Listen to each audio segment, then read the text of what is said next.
Hi, we're on the air to dispel any rumors about my gas attacks. This is Digital Drive. I'm your host, Russell.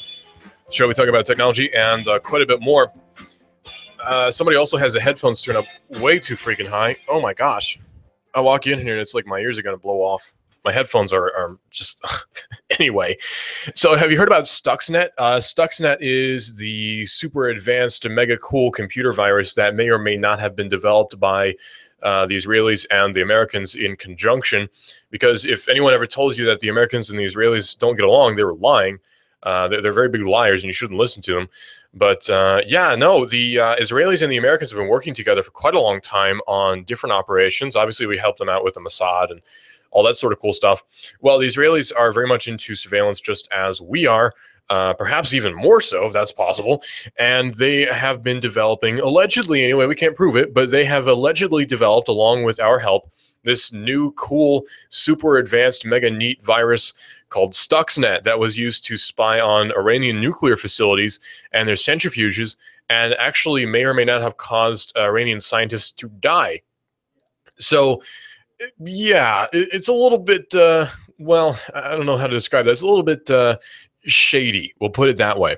So not long after blowing the lid off of a national security agency, according to Arsenica, by the way, backed hacking group that operated in secret for 14 years, researchers at Moscow-based Kaspersky Lab returned home from February's annual security conference in Cancun, Mexico, to an even more startling discovery. Since sometime in the second half of 2014, a different state-sponsored group has been casing their corporate network using malware that's derived from Stuxnet, the highly sophisticated computer worm reportedly created by the US and Israel to sabotage Iran's nuclear program. Now, say what you will about Iran's nuclear program, you favor it or not, I don't really care. We'll take a neutral stance on that for now. Because frankly, that really doesn't have anything to do with it. It doesn't have anything to do with what we're talking about right now anyway, right? So getting into international politics would be a complete waste of time for any sort of tech discussion right now, because that's kind of the cool thing about technology. When you think about it, technology is very apolitical in a lot of ways. Although technology is very much leaning towards freedom, the usage of technology that we're using today is very much leaning towards freedom. It's honestly, technological progression is very apolitical in a lot of ways. Now, you might argue that, say, devices like the 3D printer have a lot of political implications. You'd be right. But the development of the 3D printer itself most likely didn't have any sort of political ideals in mind, right? Like the guys who made the 3D printer probably weren't thinking this is going to create guns someday. Or the guys who created the 3D printer probably weren't thinking that this will be aiding in some sort of awful military operation someday. You know, probably they weren't thinking about that when the folks who made the 3D printer made the 3D printer. Probably they were thinking more of this is going to help manufacturing quite a lot without any sort of political ideals in mind.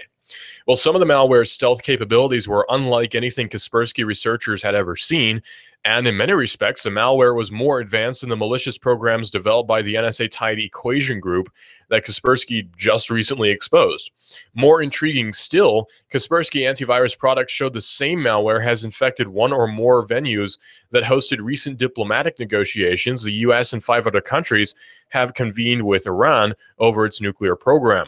Also puzzling, among the other 100 or fewer estimated victims or parties involved in events remembering the 70th anniversary of the liberation of the Auschwitz-Birkenau extermination camp, which is kind of odd. Developers planted several false flags in the malware to give the appearance its origins were in Eastern Europe or in China. So they're already sort of leaning towards, oh yeah, this is from our evil friends over in the Asian continent. You know, this is from Europe or China. You know, this is some weird Russian, maybe Balkans developed virus that's poorly coded by some 14-year-old in slave labor over in Serbia. You know, that's what they want you to think. But probably not. And of course, in China too, they have guys who work in very advanced labs over in China to develop different technological, different software products. But again, this really doesn't have much of anything at all to do with sort of whatever American ideological usage we might have for our different technological advancements, right? Like that's what they want you to think. That's obviously what they wanted us to think, going by the false flags that Kaspersky is reporting. But as the Kaspersky researchers delve further into the 100 modules that encompass the platform, they discovered that it was an updated version of Doku, the malware that was discovered in late 2011 with code directly derived from Stuxnet.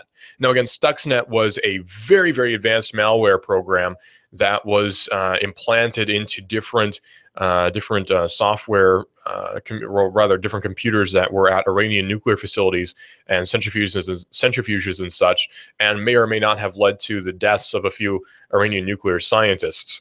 So the evidence later suggested that Doku was used to spy on Iran's efforts to develop nuclear material and keep tabs on the country's trade relationships.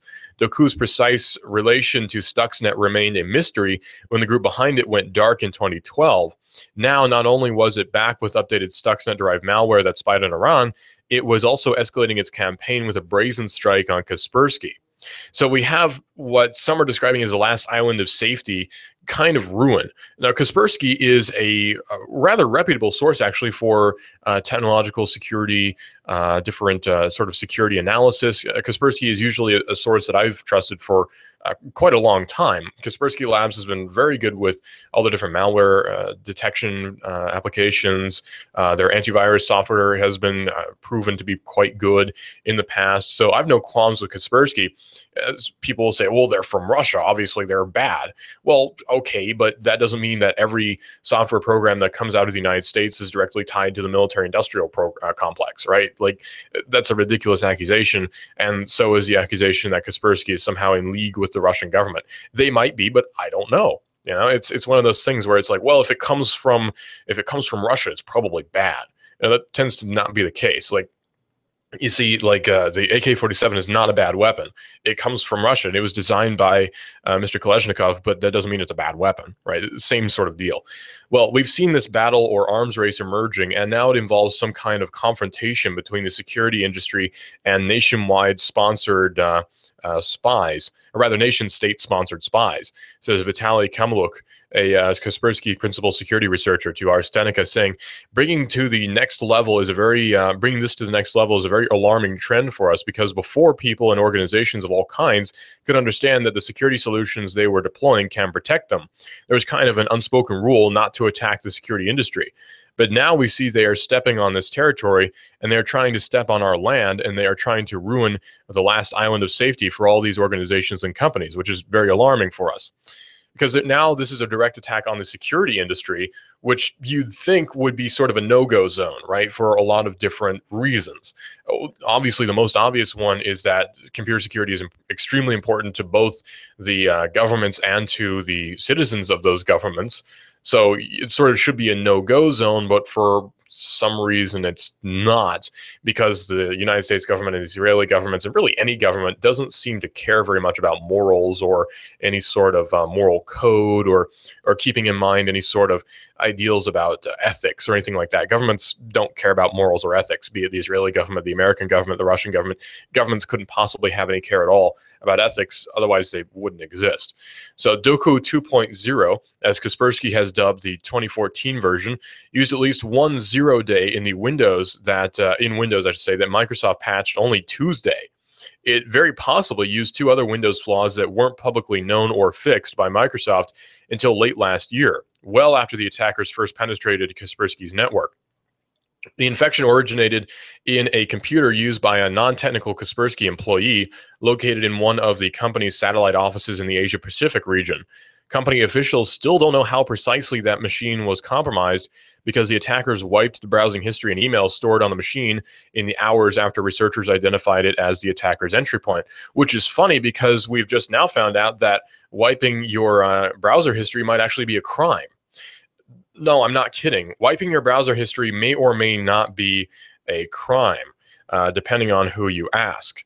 So it's an odd United States law that may or may not make deleting browser history a crime, punishable by 20 years in jail. Now, there are certain circumstances surrounding that are a little bit relevant to why deleting your browser history may be a crime, but still, deleting your browser history may be a crime depending on the circumstances. So let's lay out a scenario. You have been talking to some people online who you think may or may not be malicious hackers, or they seem to be in league with ISIS, or not even anything as extreme as that. They're just people who seem to be voicing anti-American views or anti-government views in general, because they don't like any government, not just the American one. Well, you feel a little bit antsy about that, and sometime during the week, you delete your browser history completely unrelated to that because it's a routine thing for you. Well, eventually, you become somebody who's under fire now because these people who you were chatting with online actually attempted to carry out a terrorist operation or a bank robbery or a convenience store robbery or anything like that. And so they're looking at different people who had communicated with these people, and you're one of those people. Well, you deleted your browser history sometime this week, and that's a crime now, because now you deleted your browser history and thus evidence, and thus you're now guilty of obstruction of justice and deletion of evidence. Wow. Obstruction of justice and destruction of evidence are now two crimes which you can be charged with according to this law from 2002, of course, directly after 9/11. An old law has come to the forefront, and it's being applied, according to RT, in a way that could affect what you do on your PC. In a case close to the Boston Marathon bombings, a federal court will decide if the deletion of browser history was an obstruction of justice. The Sarbanes-Oxley Act, or rather Sarbanes-Oxley Act, was signed into law by President Bush back in 2002, largely in response to the 2001 Enron scandal, which is, of course, one of my favorite economic and political scandals ever. If you watch the documentary Enron, The Smartest Guys in the Room, oh man, that is a good documentary. I would highly recommend that you watch that documentary. Enron, Smartest Guys in the Room, very, very good. Though it deals mostly with corporate financial reporting, it's now being used for an entirely different purpose, although possibly not necessarily a purpose that was unintended, if you think about it, because a lot of the ways these laws are used is sort of unintended, although maybe not.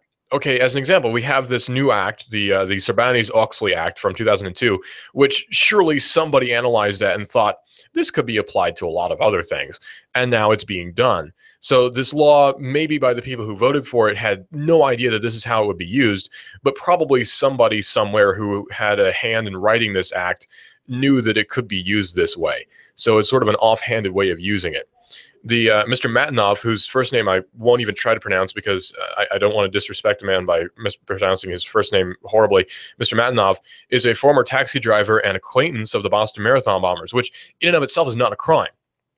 Like, I've talked to people online who have been involved in different criminal operations. That's not a crime. I've also talked to people online who died in Benghazi. I'm not joking, I actually have. So it's not really any surprise that you are totally allowed to do that, right? Like, I've talked to one of the gentlemen who died in Benghazi, who is a user of the Something Awful forum. I've had correspondence with him, very brief, very casual. It's just a forum post on Something Awful, but I mean, it was there, and that's not a crime to associate with anybody. You have freedom of association. I could chill out with Joseph Stalin and be personal friends with him, and that's not a crime, right? So it's freedom of association. Well, Mr. Matinov is a former taxi driver, and he's an acquaintance of the Boston Marathon bombers, and he's due in court next week. But it's not because he knew about the bombings beforehand or because he participated in the attacks. Instead, his crime was deleting his browser history in the days following the bombings. He's been charged with obstruction of justice for the deed and could spend the next 20 years in prison for clicking on a link, basically, for clicking on a button.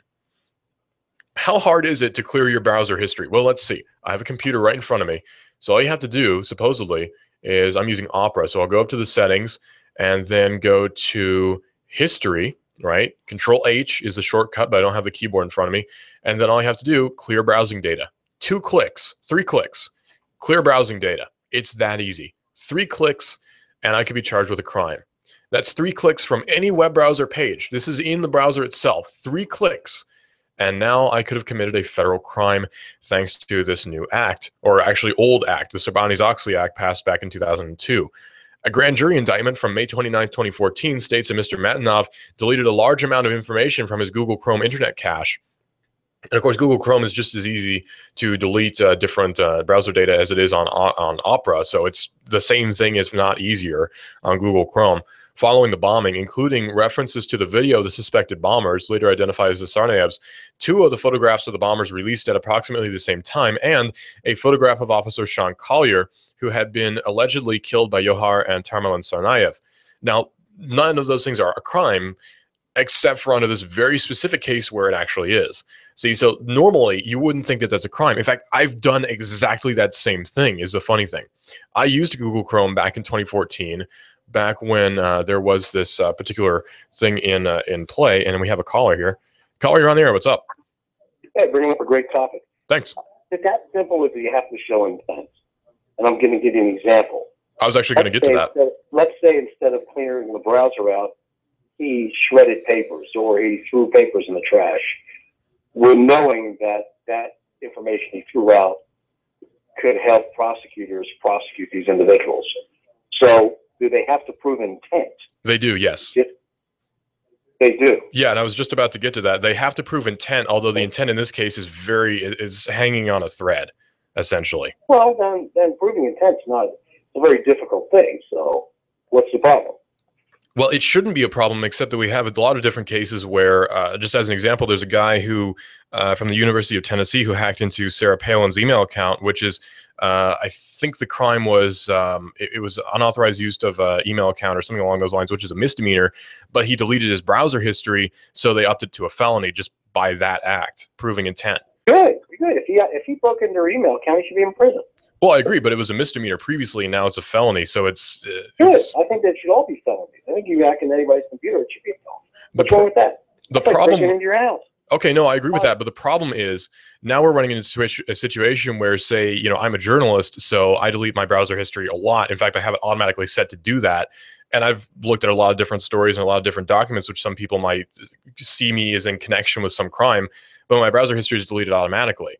So a good... Remember, it doesn't change because you're using a different tool. I heard you yesterday talking about this piece of garbage selling illegal drugs on the internet. He should have gotten 3 life sentences. I have no problem with him going to prison for life. Why should this guy be in prison? Well, it's a philosophical argument, I suppose. Like, under the law, he obviously should go to prison. Philosophical argument. He broke our laws.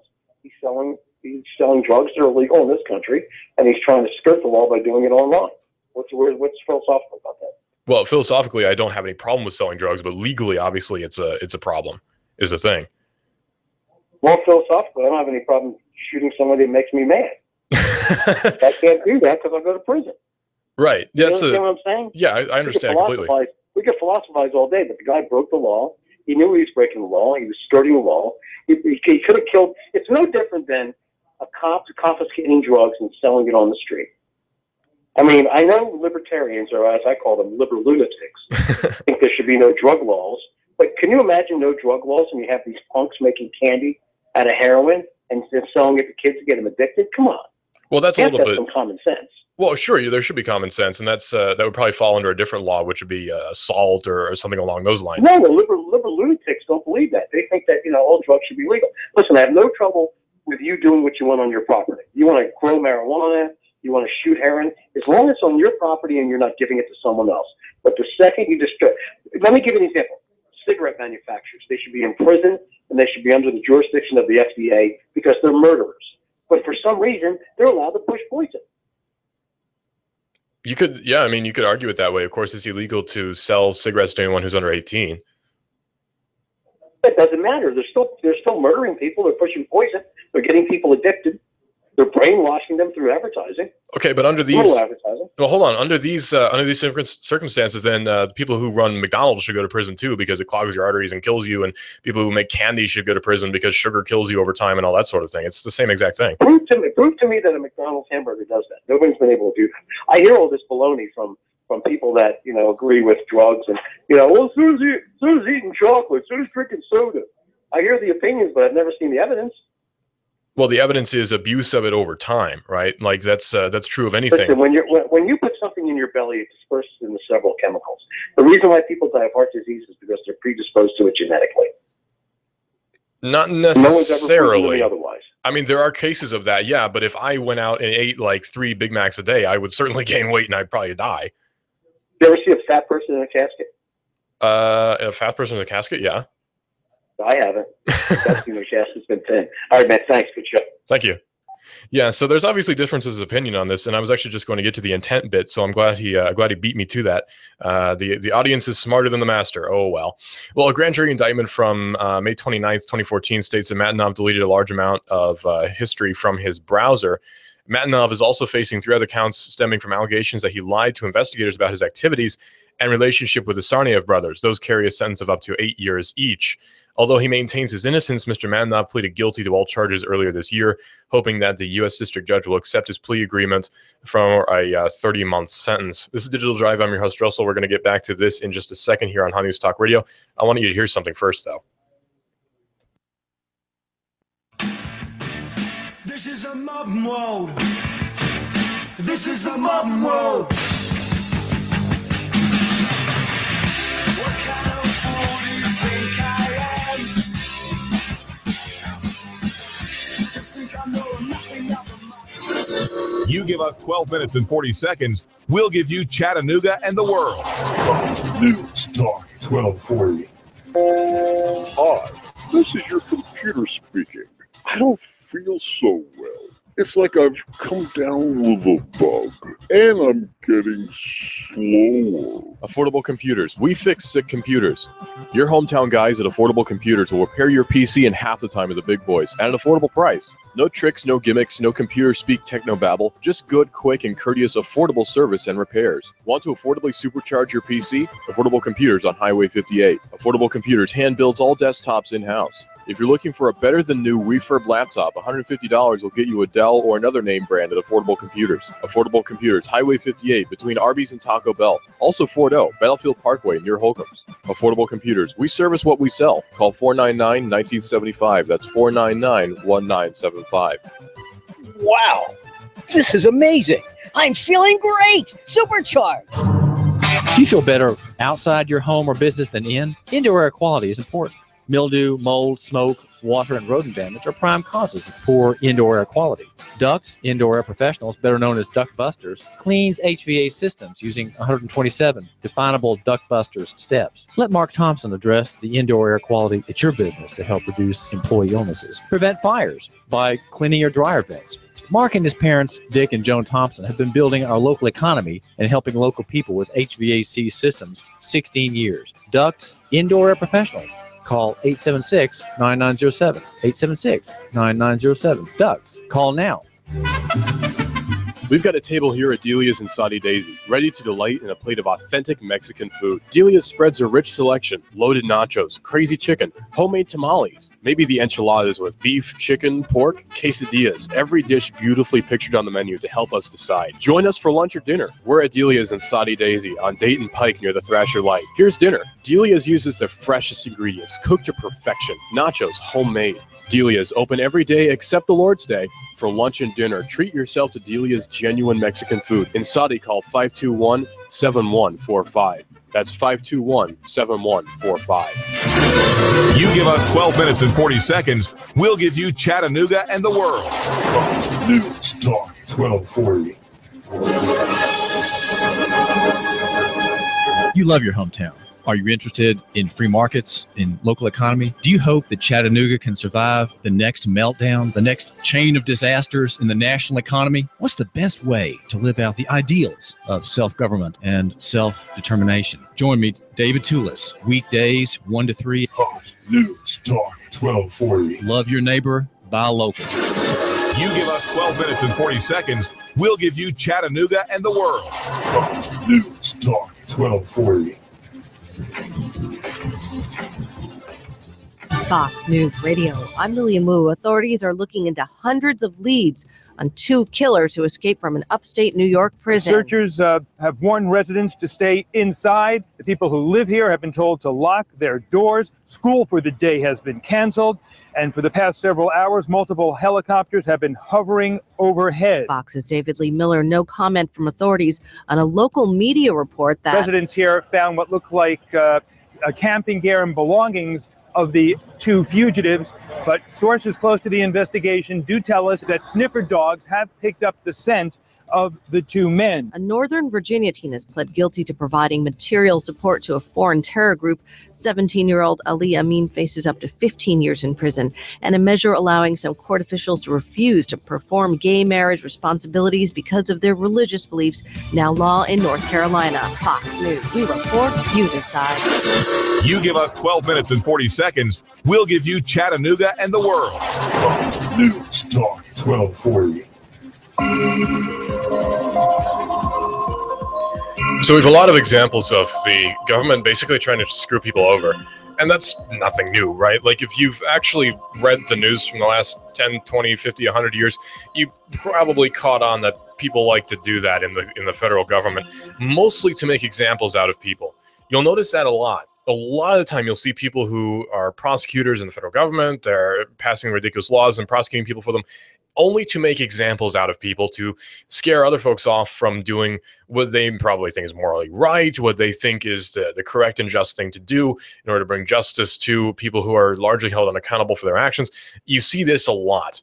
So one example of this is Mr. Matinov, who happened to be an acquaintance of the Boston Marathon bombers. Now that in and of itself is not a crime, right? Like I'm acquaintances with a lot of people who have done less than legal things. We'll put it that way. Less than legal things. Everyone deletes their browser history. That's a point we can all agree on, right? Even if you don't know you've deleted your browser history, you probably have at some point because your computer doesn't keep complete browser history records all the time. It's not going to keep every single website you've ever been to for the last 15 years you've owned your gateway. You know, it's not going to be that way. Well, U.S. anti-fraud law is now making deleting browser history a crime punishable by up to 20 years in jail. This is Digital Drive. I'm your host, Russell. We're talking about technology and quite a bit more.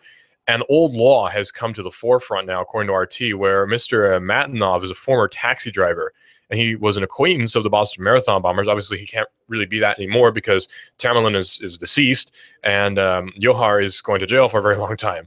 So he's due in court next week, but it's not because he knew about the bombings beforehand or or because he participated in the attacks at all. He just happened to know about it and know them personally as an acquaintance. Instead, his crime was deleting his browser history in the days following the bombings. He's been charged with obstruction of justice for the deed and could spend the next 20 years in prison. Prosecutors are now clutching to one section of the Sarbanes-Oxley Act, which details severe penalties for destroying, mutilating, concealing, falsifying records, documents, or tangible objects with intent to impede or stall a federal investigation. Now, that's the key phrase there. Intent to impede or stall a federal investigation. Did Mr. Matinov know that there was going to be a federal investigation against him when he filed, or rather when he deleted his browser history? Did he know that? It's appearing not. At least that's what his defense is. He had no idea there's going to be a federal crime, or rather he was going to be involved in a federal investigation when he deleted his browser history. Now, I don't know about you, but I'm a journalist of sorts. Okay, I'll say it. I'm a journalist. So I have to do a lot of things that are a little bit shady on the net. Now, I don't break any laws, but I go to websites that some people might see as shady. I look at different things on deep web, which are not illegal. You know, I'm not looking at CP or anything on there. Heavens no. But drug selling websites, that sort of thing. I have to look at these things to know what's going on, right? So if I delete my browser history after that, it's sort of just a safety measure for myself, because who knows what's in them that could harm me at some point just from these websites, right? It could be storing malicious cookies in my browser history. I don't know. So I delete my browser history just as a precaution for myself, not to protect myself from any investigation, but just because it seems to be the safe thing to do to delete my browser history. This is very easy to do, by the way. If you're on your browser, let's say we have Opera. I click up there and I click on History. So I click on the Options button and then History. And in fact, this can be done with a key command, Control-H. Up there in the upper right-hand corner is now Clear Browser Data. And I click on that and boom, my browser history is deleted. Simple as that. So it's not difficult at all. Now, how far do these records go back? You might be wondering. This machine has been up since maybe 2-3 months ago, I'm wanting to say, and it seems to keep records from last month and not much farther than that.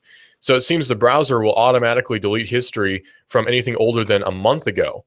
Now that's interesting, right? Doesn't that now mean that I'm technically automatically committing a crime by accident when I'm deleting history, when my browser automatically deletes history? So I'm accidentally committing a crime. Now, obviously, the problem here is that we have way too many laws. There's so many dang laws out there that are just so rampant. We have all these different laws about walking down the street. There are laws in certain states about spitting on the street. There are laws in certain states about tying your shoes the proper way. There's probably a law somewhere that says you have to do transcendental meditation when you're walking down the street in order to regulate your breathing so you don't use too much oxygen when you're walking down the street.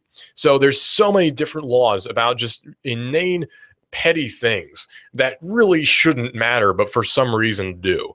We keep seeing this problem where you have just all these little things that really shouldn't matter, but for some reason to certain people they do. And I don't know why. Why does this matter to anybody, what I do in my own house? Who cares what I do in my own house? The federal government does. Why? Because they're looking out for you, right? No. Revenue collection. That's what it all comes down to. Always revenue collection. It's my favorite thing ever, right? Revenue collection. You go past an arbitrary number on the side of the road, you can now be charged with a massive crime. Why? Revenue collection. Because we can write a piece of paper saying that you're a hazard to society because you went 55 and a 40 and now you're a hazard, and thus revenue collection. Well, Mr. Matinov is now being charged with three other counts stemming from allegations that he lied to investigators about his activities in relationship with the Tsarnaev brothers. Those carry a sentence of up to 8 years each. Although he maintains his innocence, Matinov pleaded guilty to all those charges earlier this year, hoping that the U.S. District Judge will accept his plea agreement for a 30-month sentence. Many online have responded to news of the Sarbanes-Oxley Act being used against online internet users, expressing anger that a seemingly innocent task could land a person in jail for 2 decades. Now, I can't stress this enough. Deleting your browser history is such a routine thing for so many people that it really should be a non-issue. It's so easy to delete your browser history. So many people do it. It should be a non-issue to just about anybody.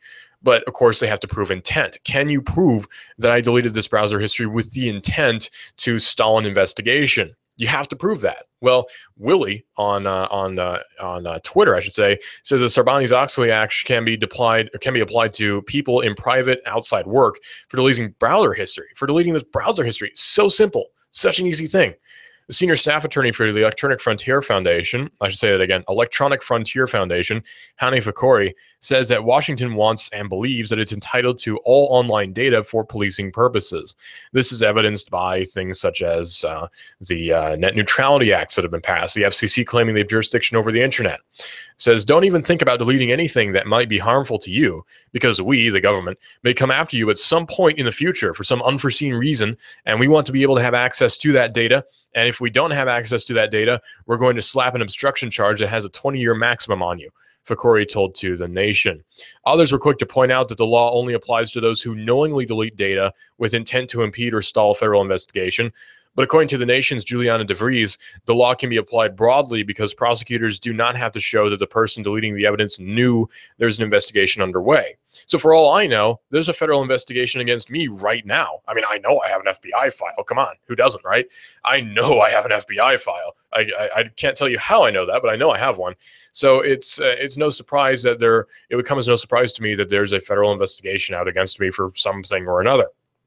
There's some guy sitting in some office who has a little folder in his desk, in his file cabinet, that says Russell John Stroud on it, born 6/15/95, and he's putting little files in it every day about all the little anti-government things that I say on the air. This should be of no surprise to anybody that I'm a little bit anti-government, seeing as I came from the upbringing that I did, but somehow he's keeping a file on this because maybe someday I'll turn militant. I'll be the next Joseph Stalin because of my anti-government views. Ooh, I'll be the next Joseph Stalin because I'm not a big fan of the Affordable Health Care Act or something along those lines, right? Well, anyway, the National Transportation Safety Board is wanting to make sure that all of our cars can park themselves and can avoid crashes.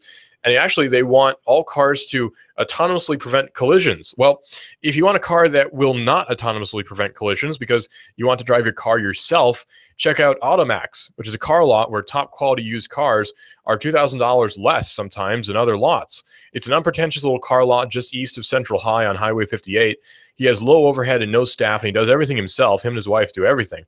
then he passes the savings on to you. Everyone can get a car and rebuild credit because he reports to all the different credit agencies. That's Automax at 643-2886. Ask for Louis. That's 423-648-2886. Ask for Louis over at Automax if you want to get a car that is not self-driving. Because, come on, I want to drive my car manually anyway. I want to do everything manually. I used to have a car that was manual transmission. I liked it much better than automatic transmission. I just like to do things myself. I don't like it when people help me out and that sort of thing. I don't want things to do things for me. I just want to do everything myself because then I feel as though I'm in complete control, even though I'm definitely not, because somebody else could wreck into me and kill me. But anyway, the National Transportation Safety Board, according to The Verge, is now calling on car makers and auto regulators to make sure that all new passenger commercial vehicles come with automatic collision avoidance technology, which the board says could mitigate more than 80% of deaths and injuries due to rear-end crashes. Now, this says to me something very big, because I am a poor person. As a poor person who probably is actually eligible for government help, although I won't take it and you can't make me. As a poor person, this means money. This means cars are going to be more expensive. As soon as I hear the government's mandating that car manufacturers add something into them, that means I got to pay more money now if I ever want to buy a new car. That means the car that used to cost $30,000 now costs $35,000 or even $3,100. I don't want to spend that. Well, the NTSB thinks that it knows more than the consumer. The NTSB has called on automakers to implement avoidance technology before, but they haven't heeded the call. The board says that only 4 models of passenger vehicles included a complete forward collision avoidance system as a standard feature last year, saying you don't pay extra for your seatbelt. Christopher Hart, who's the NTSB chairman, says in a statement, and you shouldn't have to pay extra for technology that can help provide or rather prevent a collision altogether. Although it seems somehow that probably we're going to be paying for that directly or indirectly. Think about this. The NTSB, of course, is a government entity, right? The NTSB, the National Transportation Safety Board, is a government entity. Thus, we're paying for them through taxes. So that being the case, we are paying for this stuff, be it passively or actively. We are paying for all this new equipment that goes into these different cars, because if you've ever paid tax, sales tax, income tax, gas tax, probably gas tax, then you're going to be paying for this new equipment, whether you realize it or not, or even property taxes that go to paying schools that you never even went to, in my case, because I never went to school. I had no reason to go to school. Why would I go to school? I have very smart parents, and I happen to be pretty well educated, actually. Not very well schooled, though. And I had no reason to go to school, and yet my parents, for some reason, still had to pay property taxes that paid for public schooling. Why should I pay for that? Why should my parents pay for that? Well, because the government says so. That's why. As part of a report, or even better yet, this is my favorite, it's our fair share. It's your fair share to pay for things you don't need because other people need it. And so you should pay for it involuntarily. It's involuntary charity. Now that sounds very voluntary to me. It sounds very American that we're involuntarily paying things that we don't want and don't need, right? It makes sense, right? Well, as part of a report issued this week, the NTSB is recommending the National Highway Traffic Safety Administration begin developing standards for systems that can avoid rear-end collisions.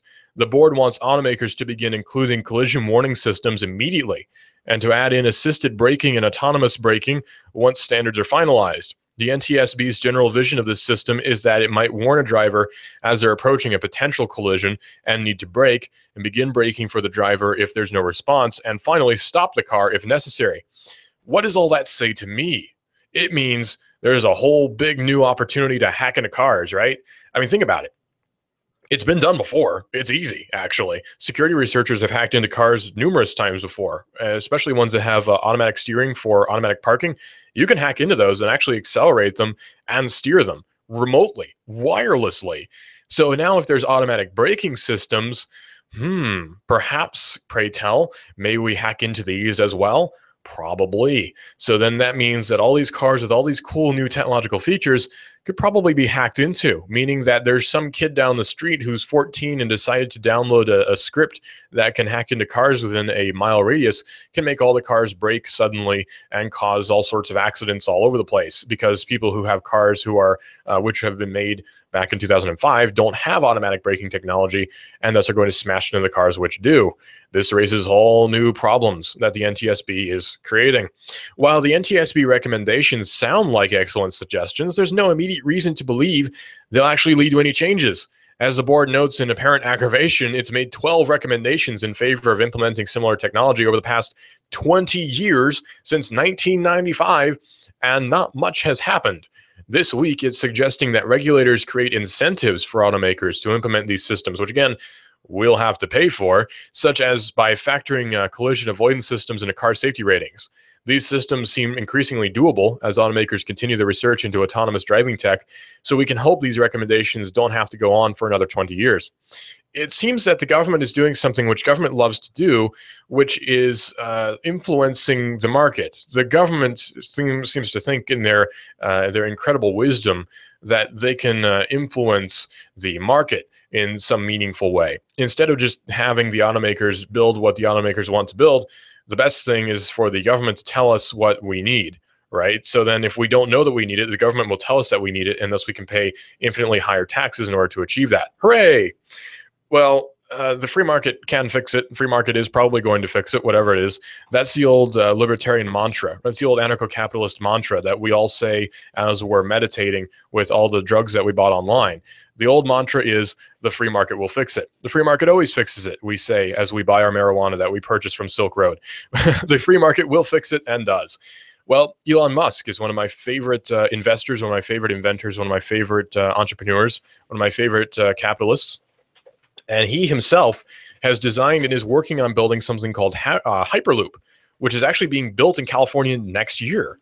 It begs belief, but it appears that Elon Musk, according to Ars Technica, is building Hyperloop, and it's actually going to be built. The first test track will only be 5 miles long, and it won't operate at the supersonic speeds that Musk envisioned, but still, it's coming. Musk's cross between a Concorde railgun and air hockey table really is coming. And that's not a joke. It really is. It's a train that operates in a vacuum, meaning it's a not frictionless, but frictionless. Put it that way. There's a difference. Frictionless and frictionless. Frictionless means that there's no friction present. Frictionless means there's less friction present.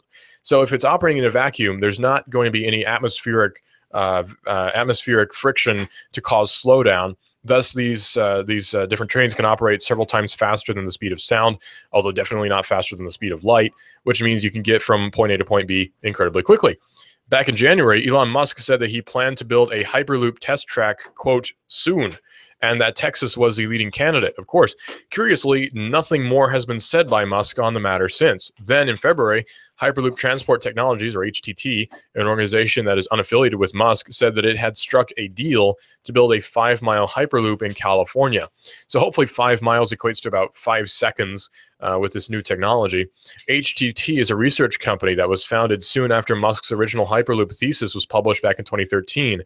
The structure of HTT is somewhat interesting. It has employees, but it also uses crowdsourced engineering talent from across the US that's being paid in stock options. Interesting, non-standard, but very interesting. The CEO is a guy called Dirk Alborn, which is a cool Nordic name, who founded Jumpstart Fund, an online platform that facilitates with building, crowd-pioneered or crowd-powered projects. Basically, he took his own service and used it to build HTT. So with limited government help, I'm sure there's tax breaks and such somewhere mixed in here. We're having highly advanced technologies being built with just capitalistic venture, stuff that we need, stuff that we want. And the different capitalists and the different entrepreneurs and inventors are working on building them without much incentive from government. In fact, Elon Musk has been told that this is a waste of time and shouldn't be done. And yet he's working on it anyway. Oh, the U.S. internet tax ban is going to be expiring in October on the 1st. And this is Hot News Talk Radio AM 1240. And we are everywhere. Go to hotnewstalkradio.com or download the TuneIn Radio app and search for Hot News Talk Radio. Hot News Talk Radio is on Twitter, where you report the world decides. That's AM 1240, Hot News Talk Radio. Save half off now. Go to hotnewstalkradio.com and click on the half off link for great deals. Hot News Talk Radio saves you money. That's AM 1240, Hot News Talk Radio. The U.S. House has passed a bill late Tuesday permanently barring local and state taxation, according to Ars Technica, on internet access, a temporary ban that expires on October the 1st. But the Permanent Internet Tax Freedom Act faces uncertainty in the Senate because obviously the Senate is very much a fan of taxes. Similar features have been approved by the House and Senate 5 times since 1998. but political jockeying could end that streak or produce a watered-down version. The measure, however, does not end those pesky taxes on communication services like telephone bills. Instead, it makes it unlawful to impose similar taxes for internet access, taxes that many of the financially strapped states and cities are demanding for the right to impose. One of the bill's sponsors, Representative Bob Goodlatte, which I'm sure is a big fan of Starbucks, a Republican from Virginia, said on the House floor that the Federal Communication Commission's net neutrality rules would only embolden states to tax internet access. So here we run into a problem. States have the power to collect taxes. They have the power to lay and collect taxes. In fact, states can even tax you directly, unlike the federal government. So this runs into a problem now where the states technically do have the right to tax you, and the federal government is telling them not to. That seems a little bit weird, right? Why wouldn't the federal government want the states to tax you? Seems kind of weird. Well, if the moratorium is not renewed, the potential tax burden on consumers will be substantial. The average tax rate on communication services in 2007 was 13.5%, more than twice the average rate on other goods and services. The FCC's recent reclassification of the internet as a telecom service emboldened states to apply those telecom taxes to internet access immediately. Should ITFA lapse, to make matters worse, the tax is regressive. Low-income households pay 10 times as much in communications taxes as high-income households as a share of income. The measure was passed on a voice vote, so individual positions of lawmakers were not recorded. Of course, that's a clever way to get around that, isn't it? While the moratorium was first enacted during the Clinton administration, it was done as a move to allow the burgeoning internet industry to blossom. States that already taxed internet access, such as Hawaii, New Mexico, North Dakota, Ohio, South Dakota, Texas, and Wisconsin, have been grandfathered in and allowed to tax net access. But under the measure approved on Tuesday, those states would no longer be able to collect such taxes. The Congressional Budget Office said that amounts to several $100 million annually, which of course they want to get their money-grubbing hands on. Thanks a lot, guys. In similar news, the Republican budget would prohibit the FCC from enforcing net neutrality rules. The Republican-controlled House Appropriations Committee today released a budget proposal that would prohibit the Federal Communications Commission from implementing its new net neutrality rules. The Financial Services and General Government Appropriations Bill for fiscal 2016, to be considered in a subcommittee meeting tomorrow, contains $315 million for the FCC, which is a cut of $25 million below the fiscal year 2015 enacted level and $73 million below the requested level. So what we're doing here is, it appears the Republicans, in an odd show of solidarity with the American people, are wanting to stop the FCC from implementing net neutrality, which is, again, odd because that seems to be in favor of the American people, and the Republican Party tends to not do that very much. Actually, neither of the parties do, but the Republicans put on sort of a facade of being the little guy's party, but they're honestly not at all. No party is, because no party can be, because a party structure does not really allow itself to be in favor of the little guy, because it can't. Government can't. Parties can't. It just can't. But anyway, it seems that they're appearing to not be in favor of net neutrality for reasons that are less than noble. A lot of different senators and congressmen get a lot of money from different lobbyists for the different telecoms. So again, the reasons for doing this are less than noble, but it may end up in our favor anyway. Net neutrality hopes to act as a broker between the telecoms and, well, us. And unfortunately, that's not in our favor, and it's going to cost the telecoms quite a lot of money, meaning that the telecoms will probably have to start charging us more for net neutrality, which is a problem. Well, it's a problem of free market, in that the free market is not the problem, but people hindering free market is definitely the problem. This is Digital Drive. I'm your host, Russell, and Nukenomics.com with David Tillis is coming up in just a few seconds here on Hot News Talk Radio, AM 1240. Don't forget to go to hotnewstalkradio.com to listen live on the net and get the TuneIn Radio app to listen on your smartphone right here on Hot News Talk Radio, AM 1240 and hotnewstalkradio.com. This is a mob mode. This is the mob mode. What kind of fool do you think I am? You think I know nothing of the mind. Don't worry. Just relax, you need a car. Come to Automax. My wife and I keep the cost down. We sell a quality vehicle at a great price. Our overhead is low. I have no employees, so I can keep my costs down. In turn, the consumer gets a better price. Everything that I sell is emission ready. We really try to go the extra mile for our customer. I don't have to pay an employee commission. I don't have to pay somebody to come out here and wash my cars. You know, I do it all from buying to selling from A to Z. I don't have the overhead where I have to raise the price on my vehicle to cover costs. Here at Automax, you're going to guarantee that you get credit. As long as you're making those payments, you're going to build on your credit. Unlike the buy here, pay here's where they don't report to credit bureaus, we report to all 3 credit bureaus. The subprime lenders that we deal with, you don't have to have any credit, or you can have bad credit. You can even have a bankruptcy, a repossession. Don't worry, just relax. You need a car. Come to Automax. Automax, across from Central High on Highway 58 in Harrison. Automax, 643-2886. That's 643-2886. Go to automaxchat.com. That's automaxchat.com.